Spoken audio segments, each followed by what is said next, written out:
Hello everyone, I'm Molly. If you're new here, welcome to my channel. I do bookish content, a mixture of mainstream and Christian fiction, and yeah, I'm here to do a video that I saw on someone else's channel and I liked the idea of it, so I thought I would do it. So the person that I sort of originally do this video is Sortona Havoc. So I'll link her video down below, and I think she got it from someone else. So yeah, I don't know if anyone else has done these videos other than her. There might be, but yeah. And basically today I'm going to do the A to Z book tag. So basically it's some different questions sort of thing in alphabetical order basically. And that's about it. Yeah, I guess let's just get started. The first one is A, and that is an author you've read the most. Now that one's quite difficult because I don't actually remember the name of the author, but there is someone who I read a lot of her series as a teenager, and I remember the name of the series, but I don't remember the author, and if I can find it, I'll put her name up. There's also another series as well that I was reading it around the same time, but don't remember how many of them I read, and I actually don't remember how many I read of the other one that I was initially thinking of either, but I read a lot. And the first series that I'm thinking of is called The Morganville Vampires. I don't know if there's more to the name of the series, but it's, as the name suggests, it's a series about vampires. I really enjoyed it as a teenager. And then there's another vampire one, funnily enough. It was around the same time, so, you know, it was all the rage with Twilight and stuff like that. So, but another book, I feel like it might have been called like The House of Night or something. And again, that was vampires. I wouldn't necessarily recommend either of them because I was a teenager, and I don't know if you know this, I didn't grow up a Christian. So I didn't grow up reading books that were appropriate. I was not doing that. So especially the House of Night one, there's definitely one bit in the first book that probably shouldn't have been in it, which means I probably shouldn't have been reading it. I honestly don't know, but certainly as a Christian, I shouldn't. But yeah, I don't know about the Morganville vampires. I don't remember there being anything graphic. Certainly, you know, open door stuff. I don't think there was. But anyway, that was those. I can't remember the name of the author, or well, authors. So yeah, I don't really know. Yeah, just them two really. Best sequel ever. And I honestly don't know. I've always really enjoyed the sequels of the books that I have read that were parts of series. I honestly don't know if they're better than the first necessarily. To be honest, I usually didn't think a lot of them were just as good. Like, I know the sequel to Little Women, Good Wives, that was really good. The sequel to Anne of Green Gables, which I think is Anne of Avonlea, I think. I really enjoyed both of those, and those are sequels. They're book two. Were they best? I honestly don't know. Yeah, I would say Good Wives. And Anne of Avonlea. They're both. I mean, best sequel ever. I mean, that's difficult because it can change. You know, it can change as you grow older, or when you think about it more, you're like, actually, I don't like it as much as I initially did, or they're the same in goodness, and then there's like, I don't know, yeah. I'm not doing very good with these ones. I'm not like, yeah. They're all like, I don't know. But yeah, I would probably say Good Wives and Anne of Avonlea. They're the only ones I can think of. The most of the books that I've read haven't really been a series. Most of them are standalones, or if they are series, I wasn't aware or not interested enough to go look for the books. Maybe I got them at a charity shop, so they weren't necessarily a set. I don't know, but yeah, I would say those two. She is currently reading, and this one I can do. So I'm currently reading Nero. I took the dust. There's a dust jacket. I took taken it off, so I'll show you the spine. Sorry if you can hear that. It's the bookmark. But this is Nero by Connie Gulden. And that's the book I'm currently reading. And actually, I've not got far left. So this is the amount I've read, and that's what I've got left. So I'm hoping I'm going to finish that. I'll finish it today. Well, tonight, because it's the evening now. Because I think there's probably about 380 pages in total for the actual story. And I think I've got about 80 pages, maybe 60. Oh, less than that. I've got about 50-ish pages. So it's certainly doable. So I would like to do that. So yeah, that's what I'm currently reading. Tea is drink of choice. Now, most of the time, I only really drink 3 things for most of the week. That's water, usually a sugar-free cola like Coke, but not the Coca-Cola brand, just like off-brands cola, sugar-free, or coffee. A couple of times a week I drink tea, just like black tea with milk, you know, your typical English, except we have Yorkshire. So yeah, those are what I usually drink. I don't really drink anything else, certainly not enough on a regular basis. So my drink of choice, I don't really have a particular one that I like to drink when I'm reading necessarily. I usually just have what I'm having at the time whilst I'm reading. And that is usually water or coffee. E-reader or physical. So which one would I prefer, or do I prefer? I prefer physical, if you can't tell from all of my... One second. If you can't tell from all of my videos so far, certainly the ones where I show books, they've all been physical because I prefer physical. I am interested in possibly having an e-reader. The problem is justifying the cost, because I wouldn't use it much. It's mainly really useful if I am travelling, say on the off chance I might go on holiday, which is not often at all. Because it costs money, you know, and so yeah. That would be the only reason I'd use one, because it would be really useful. Then I don't have to carry loads of books around or anything. But I just don't want to spend a lot of money on something I'm not hardly going to use. So yeah, certainly my favourite preferred is physical. That's not going to help. It's upside down. That's better. F. Fictional character I would have dated in high school. Well, you see, now this depends, because when I was in high school I was a bit different. If it was something I would pick now for myself if I was in high school, again, would be very different. So that's a difficult one. Also, I can't really remember what books I was reading apart from those 2 vampire ones I mentioned. So yeah, and the characters I liked in that are not appropriate. Certainly not ones I would have really realistically wanted in high school. Yeah, I don't know. I was into anime and manga a lot as a teenager, as well as things like vampires. So maybe I'd pick one of those. Maybe, who was I into? There were loads that I was into, that I had crushes on.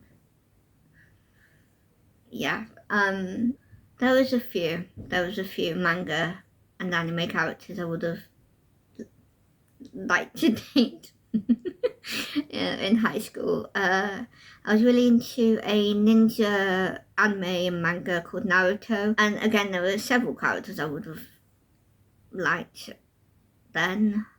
The title character Naruto was one, Sasuke, Gaara, and then there was One Piece, which is like a pirate one. So no surprises there, I've always loved pirate. Again, the main character from that, Luffy, I would have wanted to have dated then. And I think there were others.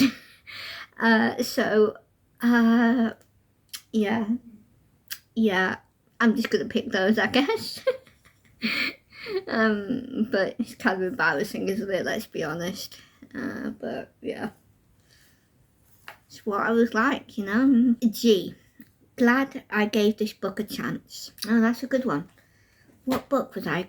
Am I glad I gave a chance? I mean, I guess when it comes to my faith, the Bible. But when it comes to like typical fictional type books, I don't know. I mean, nothing has really stood out to me. I guess in terms of Christian fiction, I would probably say probably more book one of the Mark of the Lion series by Francine Rivers, and that was, I forgot the title of it, A Voice in the Wind.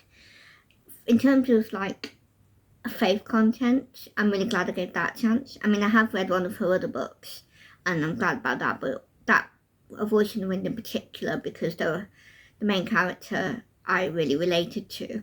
So I guess for that sort of stuff, I would say A Voice in the Wind. I'm really glad I gave that a chance. In terms of just in general for other, because I really enjoyed it, or it's an author I wasn't aware of or didn't know much about, I honestly don't know. Probably, no, there's loads of them. I honestly don't know. Because like there were some of the classics that I'm really glad I gave a chance because I really enjoyed them. You know, like the Anne of Green Gables series and Little Women, and some of the more typical non-children classics like Jane Eyre and Dracula and Frankenstein. I've not read that many classics. Crime and Punishment by Fyodor Dostoevsky. Yeah, I'm glad I gave that a chance. Not my favourite book, mainly because it felt unnecessarily pretentious in the way it was written. The story was great.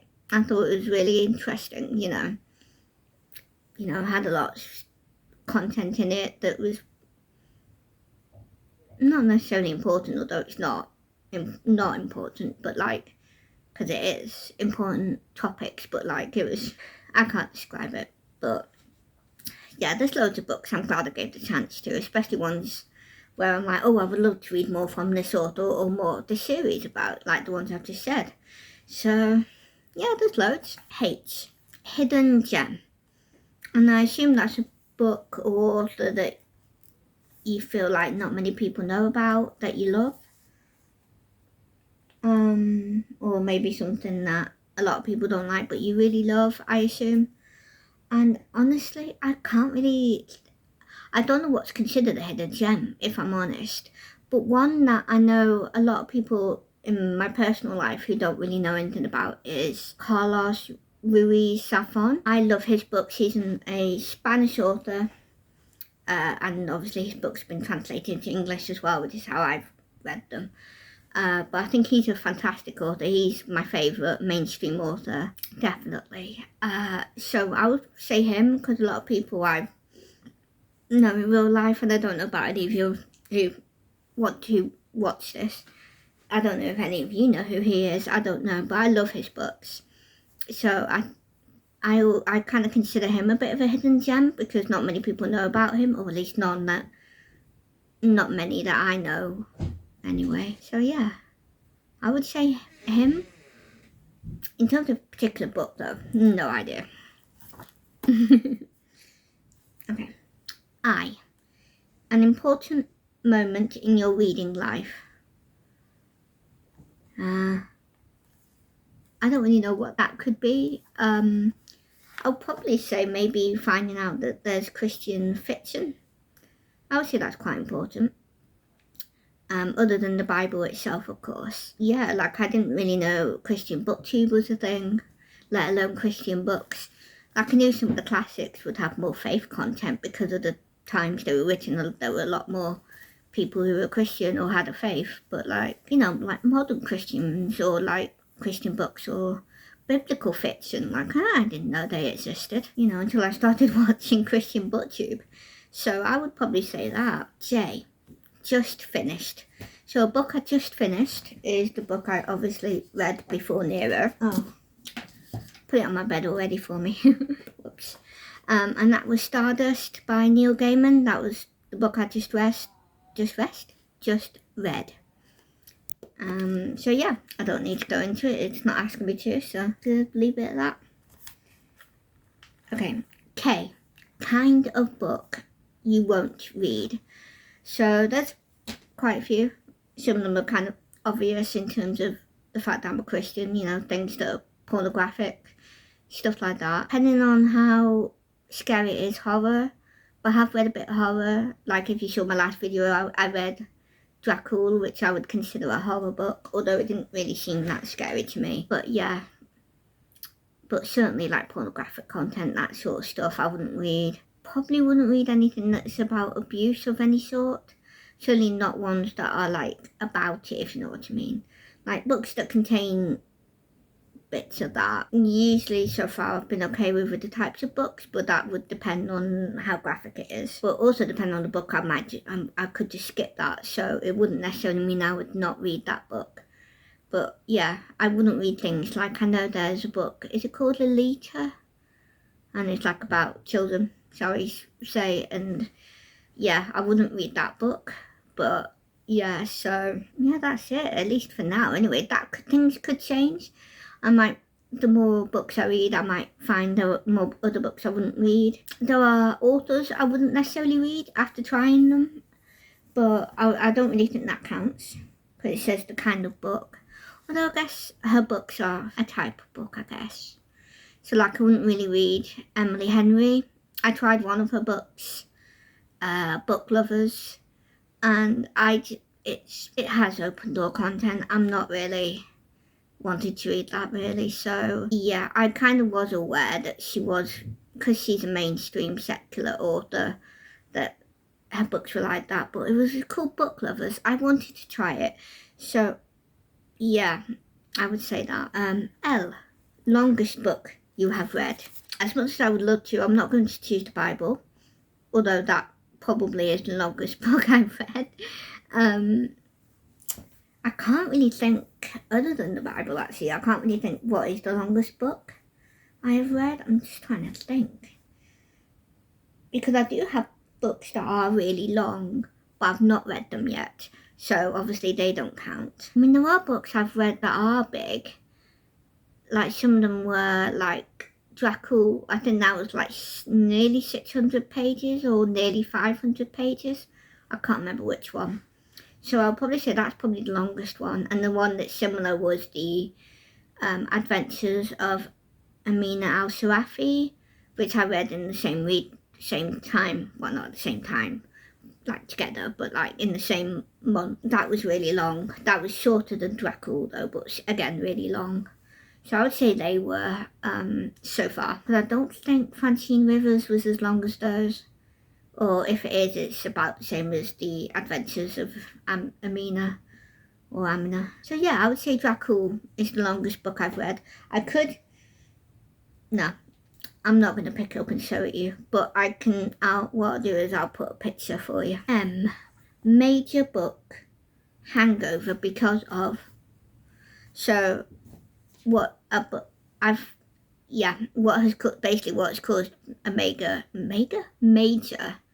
book hangover in the book, and usually it's when either there's a lot happening, and that's usually with action type books where there's like characters and they die basically. That's usually what causes me to have a book hangover, where it kind of just destroys you. You know, like your favourite character dies and you're just like, so yeah. I would say that really, more than anything so far, like traumatic stuff like that. Yeah, I would say probably that really. N, number of bookshelves owned. Now this one is a hard one because I don't really have bookshelves currently. Again, still. Yeah, I've got one down here which is part of like a little cart, like a bedside table, but it has wheels and stuff. So I guess you could sort of count that as a shelf, because one shelf is full of books, mostly ones I've read, and then a pile of ones I haven't read yet. And there's also a bookshelf downstairs in our living room, but I've only got books on one shelf of it, and I'm not sure if that whole bookcase is for me or for everyone or not. So I'm just going to count that as just one as well, just in case. Because it is the only one that has my books on it. I haven't got anything else in them yet, or any other bookshelves, so I'm just going to say 2. I also don't know if that means, if bookshelves means a whole bookcase, like with several shelves or not. Because if it's just that, I mean, that barely counts as 1. So, yeah, whichever you think. Oh, 1 book you've read multiple times. So again, the Bible counts, but I'm not going to count that as in terms of your typical fiction book. The fiction book I've read more than once, I'd probably say it's Jane Eyre. I typically don't reread books most of the time because there's just so many books to read that I just want to continue, especially the ones I own. So, yeah, it's mostly just Jane Eyre and the Bible, really. I can't think of any of the others. Yeah, because none of the like Little Women or anything like Anne of Green Gables, I've read both the first books once. I've not read them more. So, yeah, Jane Eyre is going to be my answer to that, other than the Bible. P, preferred place to read. So, I don't really have well, I sort of do.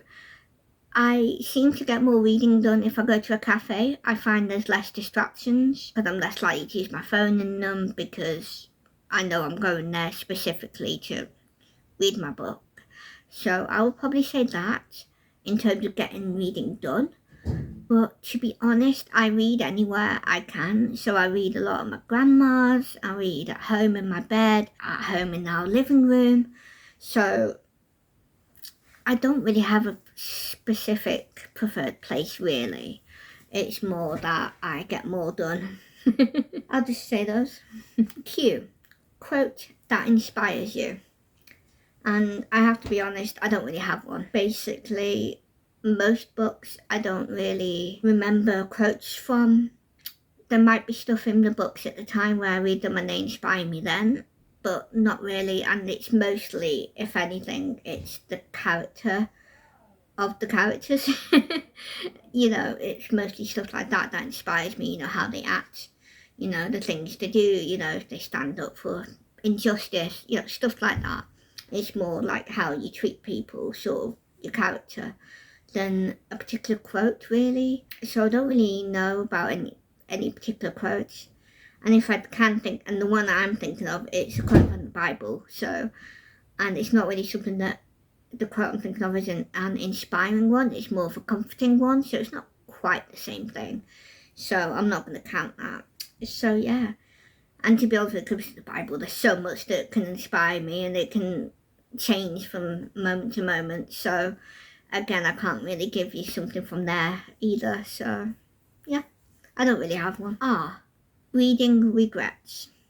I don't really know what this means. I don't know if this is content that you've read and regret pushing through with it, or a particular book that you didn't actually like and should have DNF'd and you regret, or how you treat the book, you know, like if you regret folding over the pages to bookmark it or something. I don't know. When it comes to things like earmarking, or, you know, folding down the page, I don't necessarily regret that. I wouldn't do it with certain books, like library books necessarily, although I think I used to as a kid, but I would try it these days. I would probably use a bookmark, because obviously it's not my book, it's the library's, and I think I would be less bothered if I was borrowing from a friend. But again, I do mostly use bookmarks. The only time I ever really fold down pages is when I am doing kind of non-fiction, sort of, not necessarily lifestyle type stuff like Christian living, but it does include those as well. But like, yeah, I like fold them down if I've done like notes or underlined certain, like a lot of stuff on a page, then I fold it down to kind of reference it when I pick the book up.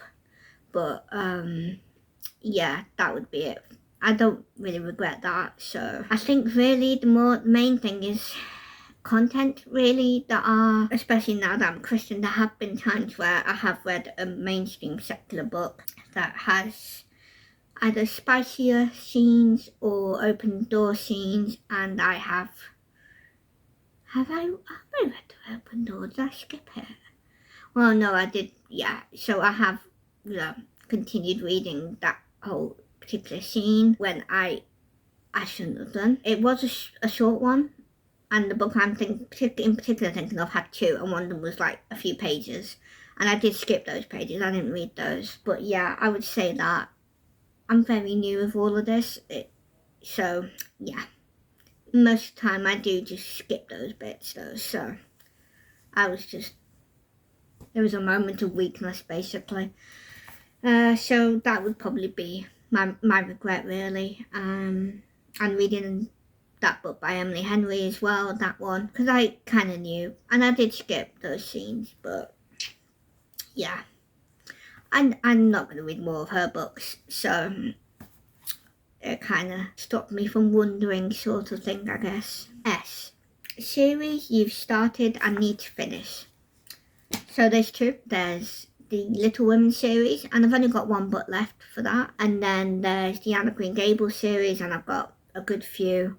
And I've also got, I think, all of the spin-off. I think it's about her daughter, is it? Called Brilla or Rilla or something.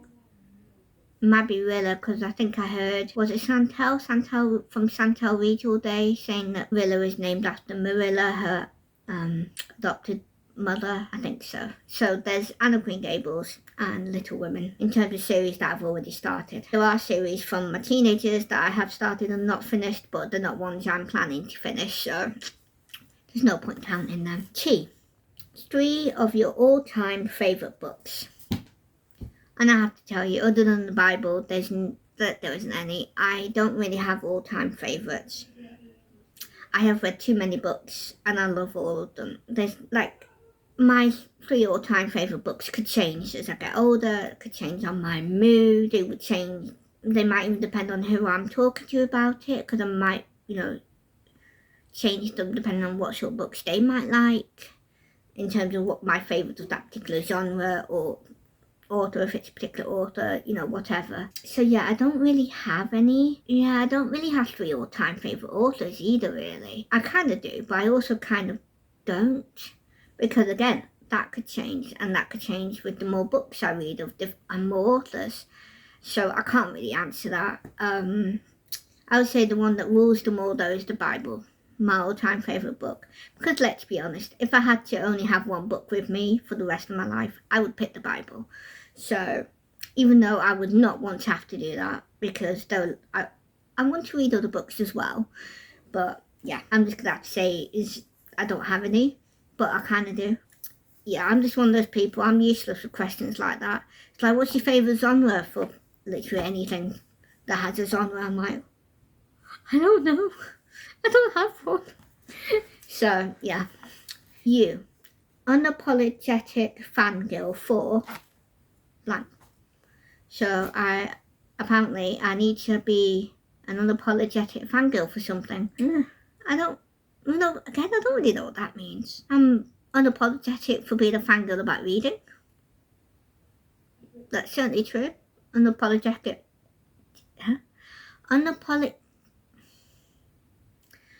I can't talk today. Okay. I am unapologetic. There we go. Fangirl about the Bible. Other than those, again, I don't know. Just gonna stick with that. V. Very excited about this release. Now, I don't know if this means a book that hasn't released yet, or whether it includes ones that have recently released. I have no idea. I don't really necessarily keep up with ones that haven't come out. I do watch some YouTubers who do those, but the thing is I can't remember any of the books that I was really interested in.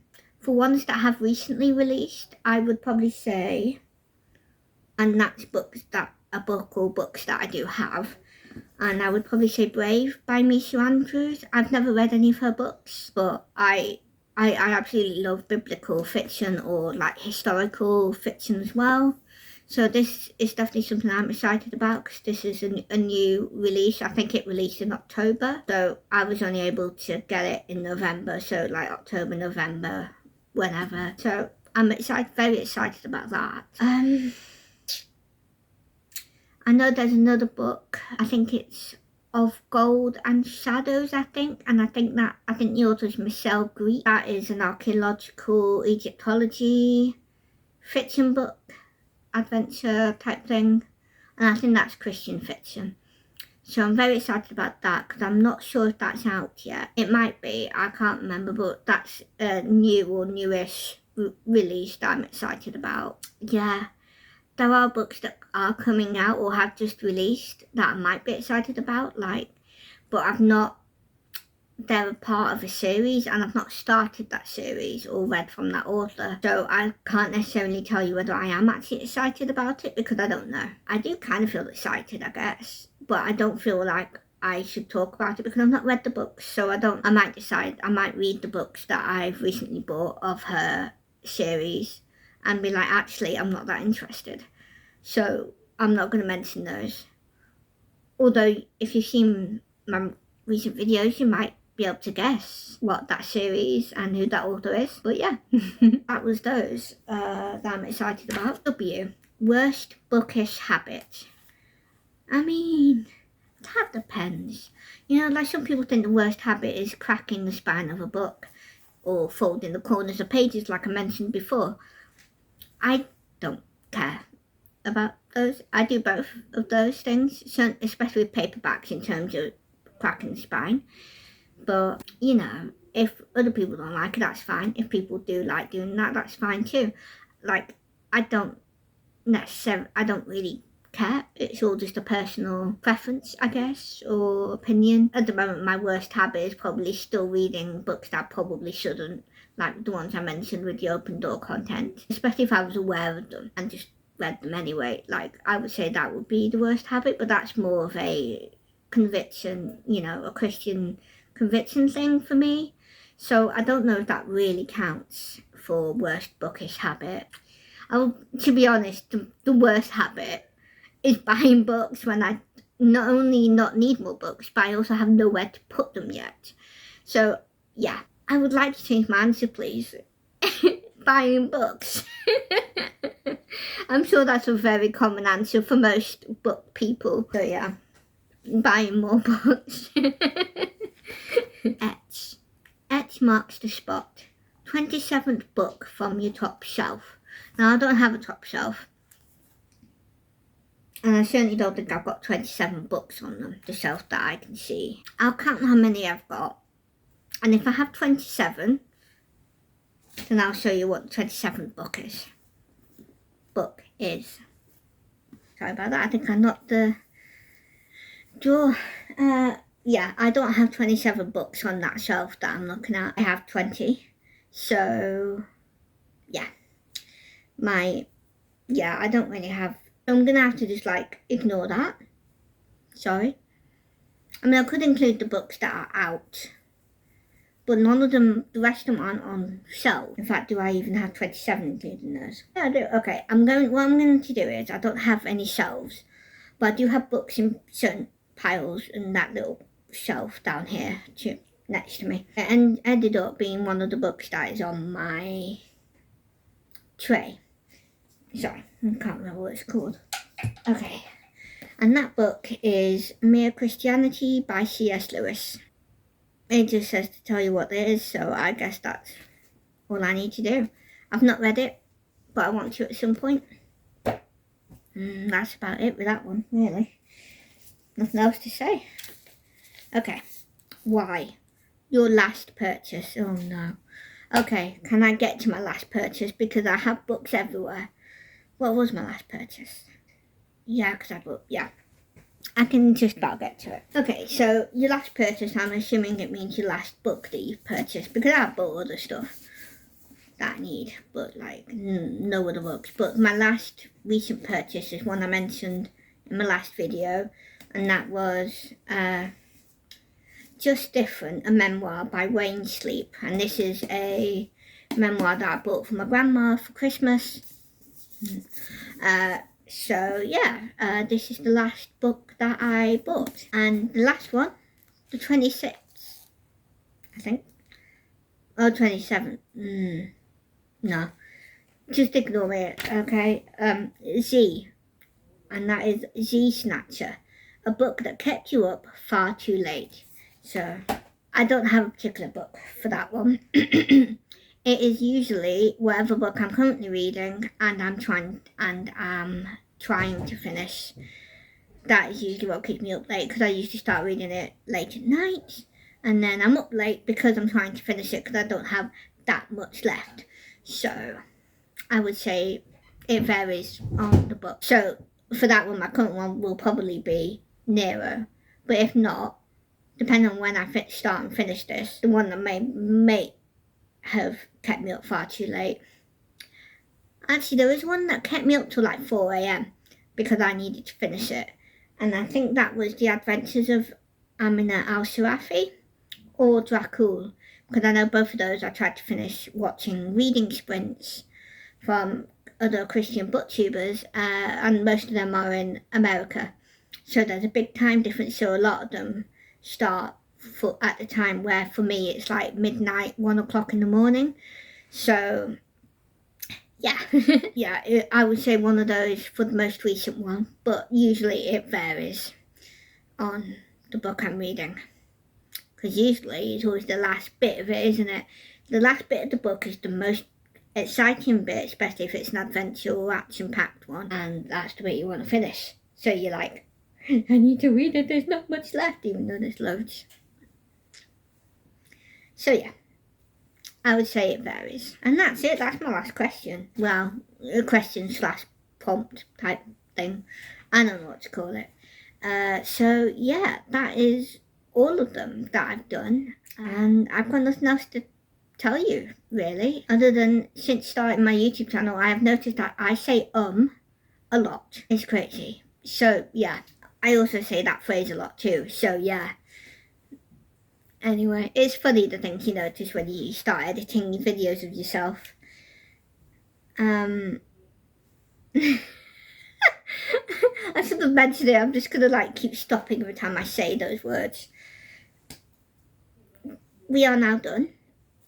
So I am going to leave and let you get on with whatever you're doing next, depending on what time of day it is for you. Hopefully see you next week. All being well, I seem to be pretty good with an upload schedule, usually once a week-ish.